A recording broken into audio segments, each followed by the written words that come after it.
இன்றைய நாளொரு சிந்தனை நிகழ்ச்சிக்கு உங்களை வரவேற்கின்றேன்.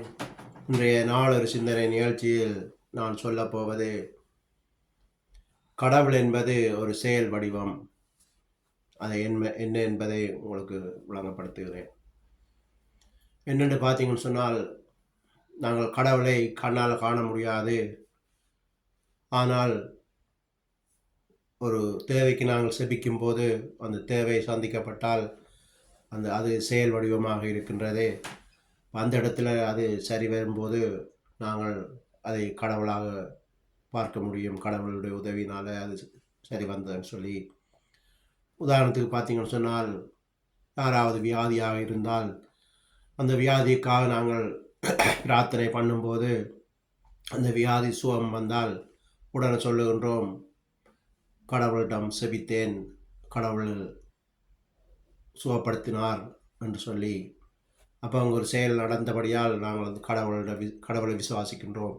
அதுதான் அந்த செயல் வடிவம் என்று சொன்னேன்.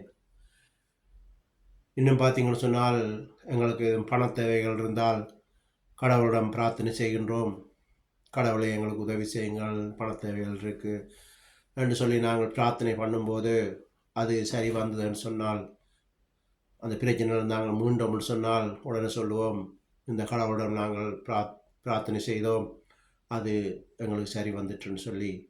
அப்போ அங்கேயும் ஒரு செயல் நடந்தபடியால் இங்கே கடவுள் இருக்குன்னு சொல்லி விசுவாசிக்கின்றோம். இப்படியாக எல்லாமே செயல் வடிவத்தில் கடவுளை காணணும்னு சொன்னால் நாங்கள் செயல் வடிவம் இருக்கின்றது. அதில் தான் நாங்கள் கடவுளை விசுவாசிக்கின்றோம். இல்லாட்டி கடவுள் இல்லை என்று மனதளித்திருப்போம். இன்னும் சொல்லப்போனால், நாங்கள் ஏதும் வேலைக்கு செபிக்கின்றோம், பிரார்த்தனை செய்கின்றோம், எங்களுக்கு அந்த வேலைகள் கிடைத்து விட்டால் சொல்லுகின்றோம், இந்த கடவுளிடம் பிரார்த்தனை செய்தோம், இந்த வேலை எங்களுக்கு கிடைத்தது என்று சொல்லுகிறோம். அந்த வேலை கிடைக்காவிட்டால் இந்த கடவுளை நாங்கள் விசுவாசிக்க மாட்டோம். அப்போ அவங்க செயல் வடிவம் நடக்கின்றது. அதில் தான் நாங்கள் சொல்லுகின்றோம், கடவுள் இருக்கிறார்னு சொல்லி. இப்படியாக நாங்கள் பிரார்த்தனை செய்ய வேண்டும்.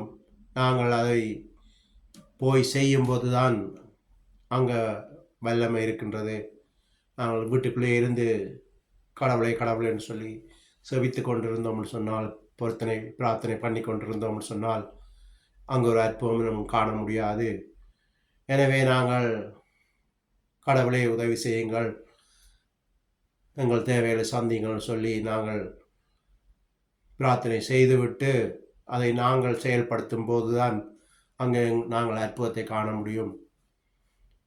சில பேர் வறுமையில் இருக்கிறதுக்கு காரணம் அதுதான். வீட்டுக்குள்ளே இருந்தோ இல்லாட்டி கோயிலுக்கு போய் கடவுளே கடவுளே கடவுளே என்று சொல்லி கடவுளுக்கு முன்னுக்கு இருந்து கேட்டுக்கொண்டே இருப்பார்கள். ஆனால் இவர்கள் வேலைக்கு போக மாட்டார்கள். அப்படியாக இருக்கும்போது இங்கே வீட்டில் தரித்திரம், பஞ்சம், பசி இருக்கும். எனவே தான் சொல்லுகிறேன், நீங்கள் செபித்து விட்டு நீங்கள் அங்கே போய் அதை செய்யும்போது அங்கே ஒரு ஆசீர்வாதம் முளைக்கின்றது, எங்கள் தேவைகள் சந்திக்கப்படுகின்றது. இப்படியாக அது வரும்போது தான் இந்த கடவுளுக்கு மகிமை வருகின்றது. செயல் வடிவமாக கடவுள் வெளிப்படுறார் என்று சொல்லி இன்றைய நாளொரு சிந்தனை நிகழ்ச்சியை முடித்துக் கொள்கிறேன். நன்றி, வணக்கம்.